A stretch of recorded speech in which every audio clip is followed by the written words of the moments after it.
እመቤታችን የሌለችበት የማትመሰገንበት ውዳሴ ማርያም ሳይደገም የሚዋልበት ቤት ሲኦል ነው። በእውነቱ ፍጥረትን ሁሉ ለምእመናን ሥጋውን ደሙን አብልቶ የሚመግብ ጌታ ጡትሽን ይዞ ጠባ። ለዚህች ድንግል የሚሰጠውን ክብር ሌላ አትስጥ፣ እሷ እንደ ማንኛውም ሴታት አትበል። አዳም ከመውደቁ በፊት በገነት ይዞት የነበረውን ንጹሕ አካል ይዛ የተገኘች እሷ ናት። እግዚአብሔር እንግዳ ሆኖ ወደዚህ ዓለም ሲመጣ ለእግዚአብሔር የምትገባ እግዚአብሔርን የተቀበልንባት ንጽሕት አዳራሽ ድንግል ማርያም ናት። ከመቤታችን የጠፋ ከመቤታችን የሸሸ ከመቤታችን የጎደለ ከክርስቶስ ይጎላል፣ ከክርስቶስ ይታጣል። መገኛው በሱ ነው። መቅደሱን ለካው ማለት መቅደስ እናታችን ድንግል ማርያም ናት። መቅደሱን ለካው የተባለች እሷ ነው። ምን ማለት ነው? ድንግል ማርያም የተለካ ይታወቃል አይደል እንዴ? የተለካ ይታወቃል። ይሄ መጠኑ ይሄ ነው ማለት ነው። ታዲያ ምን ማለት ነው? ድንግል ማርያም ያለ ወንድ ዘር እንደምትጸንስ እወቃት። የእሷን መቅደስነት እወቀው። የድንግል ማርያምን መቅደስነት እወቀው። ምን ማለት ነው? ክርስቶስ መድኃኒታችን ኢየሱስ ክርስቶስ የሐዲስ ኪዳን ሊቀ ካህናት ነው። የሐዲስ ኪዳን ሊቀ ካህናት ከሆነ ሊቀ ካህናቱ ያገለገለባት መቅደስ ማናት? ድንግል ማርያም ናት። ክርስቶስ ሊቀ ካህናታችን ነው ይላል። አሁን ከኦርቶዶክስ አፈንግጦ የወጣው ሊቀ ካህናታችን ነው። በጣም ጥሩ። ሊቀ ካህናቱ አንድ ጊዜ ብቻ የገባባት መቅደስ ግን ድንግል ማርያም ናት።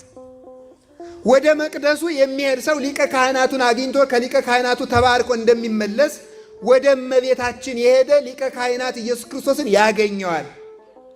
ኦ መቅደስ እንተባቲ ተክህነ እግዚአብሔር ይላል ኤራቅሊስ የተባለ ሊቅ ሲናገር፣ እግዚአብሔር ብቻ ላገለገለባት መቅደስ አንክሮ ይገባል። ማን ብቻ ላገለገለባት?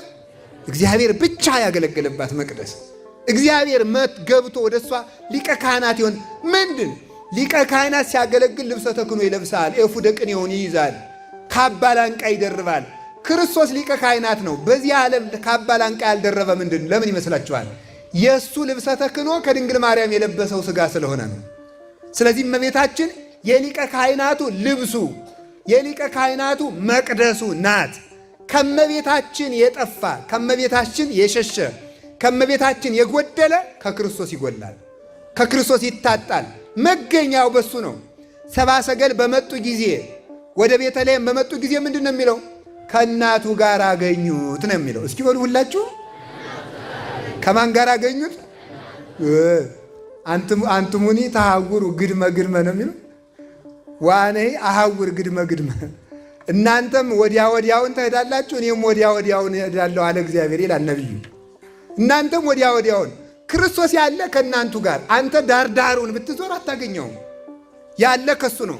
ሰብአ ሰገል ያገኙት ከእናቱ ጋር፣ መላእክት ያገኙት ከእናቱ ጋር፣ ሐዋርያት ያገኙት ከእናቱ ጋር፣ ቤተልሔም የነበረ ከእናቱ ጋር፣ ሲሰቀል የነበረ ከእናቱ ጋር፣ ሲያርግ ከእናቱ መሃል፣ መንፈስ ቅዱስን ሲልክ እናቱ ባለችበት፣ ሲመጣ እናቱን አስከትሎ ይመጣል። እመቤታችን የሌለችበት የማትመሰገንበት ውዳሴ ማርያም ሳይደገም የሚዋልበት ቤት ሲኦል ነው በእውነቱ። ይህንን ነው ማወቅ የሚገባል። ይህንን እወቅ። ውጩን አትለካው ማለት ነው። ሌሎች ሴቶች ግን እንደ እመቤታችን ናቸው አትበል ማለት ነው። ውጩን አትለካው ማለት ሌሎች ሴቶች ውጭ ማለት ከዚህኛው ውጭ የሆነ ማለት ነው። ከድንግል ማርያም ውጭ የሆኑትን ሴቶች ከድንግል ማርያም ጋር አምጥተህ አታስተካክል። ወዴት ታስተካክላታለህ? እንደ እሷ ናታቸው አትበል። ያለ ዘር የወለደችውን በዘር ከሚወልዱት ጋር፣ ኃጢአት የሌለባትን ኃጢአት ካለባቸው ጋር እይት ካልወን ለአንስት ያውህዛ ሐሊበ ተመልከቱ። ዘእንበለ ተራክቦቶን ምስለ እደው፣ ሴቶች ከወንድ ካልተገናኙ ወተት ማፍለቅ አይቻላቸውም። ድንግል ማርያም ግን ተመልከቱ አምላክን በድንግልና ጡት አጥበታ አሳደገችው። ተመልከቱ ጋሉ ጋር ናችሁ። ዘይሴሲ ለኩሉ ዘሥጋ በብዝሃ ሂሩቱ አሐዘ አጥባተኪ ወጠበው ሐሊበ። ፍጥረትን ሁሉ በዝናብ አብቅሎ በፀሐይ አብስሎ የሚመግብ ጌታ ሐሊበ ድንግልናሽን ይዞ ጠባ። አምላክን አጥብቶ እንደማሳደግ ያለ ክብሬት ይገኛል። አምላክን አጥብቶ ማሳደግ እጹብ ድንቅ እኮ ነው ይሄ። ከዛስ ተመልከቱ ዘይሴሲ ተመልከቱ ለኩሉ ዘሥጋ በብዝሃ ሂሩቱ አራቱን ባህሪያት ለአራቱ ባህሪያት የሚመግብ ለነፋስ ጠባያችን ነፋስ የሰጠ፣ ለውሃ ጠባያችን ውሃ ያፈለቀ፣ ለእሳት ባህሪያችን ፀሐይ ያወጣ፣ ለአፈር ባህሪያችን እህል ያበቀለ እሱ አዛ ጥባተኪ ወጠበው ሐሊበ ድንግልናሽን ጠብቶ አደገ። ዘይሴሲ ለኩሉ ዘሥጋ በብዝሃ ሂሩቱ ፍጥረትን ሁሉ ለምእመናን ሥጋውን ደሙን አብልቶ የሚመግብ ጌታ ጡትሽን ይዞ ጠባ። ለዚች ድንግል የሚሰጠውን ክብር ሌላ እሷ እንደ ማንኛውም ሴታት አትበል። አዳም ከመውደቁ በፊት በገነት ይዞት የነበረውን ንጹሕ አካል ይዛ የተገኘች እሷ ናት። እግዚአብሔር እንግዳ ሆኖ ወደዚህ ዓለም ሲመጣ ለእግዚአብሔር የምትገባ እግዚአብሔርን የተቀበልንባት ንጽሕት አዳራሽ ድንግል ማርያም ናት። እሷ ባትኖር ከማኑ ገብቶ ይስተናገድ ነበረ? እግዚአብሔር የተስተናገደባት አዳራሽ እሷ ናት። ሰው ሲጠፋ በእግዚአብሔር ፊት ሰውን ወክላ የተገኘች ትምክህተ ዘመድነ የባሕርያችን መመኪያ እመቤታችን ቅድስት ድንግል ማርያም ናት። እሷን ከሌላው ጋር አታስተካክል። መርገም የሌለባትን ቡርክት አንቲ እምአንስት ከሴቶች ተለይተሽ ቡርክት ነሽ የተባለችውን ከሌላው ሴት ጋር ለምን አንድ ታደርጋታለህ? በሥላሴ ዘንድ የእናትነት ባለሟልነት ያላትን እንደ ማንኛውም ሰው ናት ለምን ትላለህ? እስመ ረከብኪ ሞገሰ እግዚአብሔር ምስሌኪ።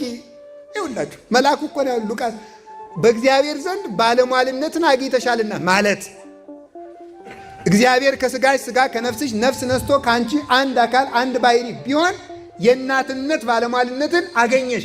ነቢያት የትንቢት ባለሟልነት፣ ሐዋርያት የስብከት ባለሟልነት፣ መምህራን የትምህርት ባለሟልነት፣ መላእክት የቅዳሴ የማይሌት ባለሟልነት፣ መነኮሳት የምንኩስና ባለሟልነት፣ ባይታውያን የቅድስና ባለሟልነት አላቸው። ማርያም ግን የእናትነት ባለሟልነት አላት። ይችን ከሌላው ጋር አትጨምር። ልዩ ድንቅ አርገህ አመስግናት፣ ልዩ አርገህ ውደዳት ማለቱ ነው።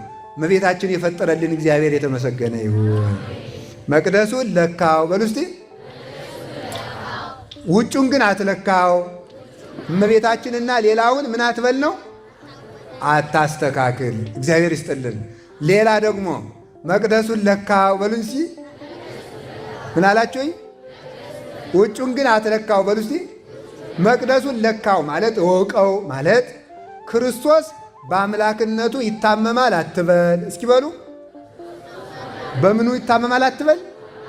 በአምላክነቱ ይታመማል አትበል። እንደማይታመም እወቅ፣ ልኩን እወቅ ማለት አምላክ የአምላክ መጠኑ ከሕማም ውጭ መሆን ነው።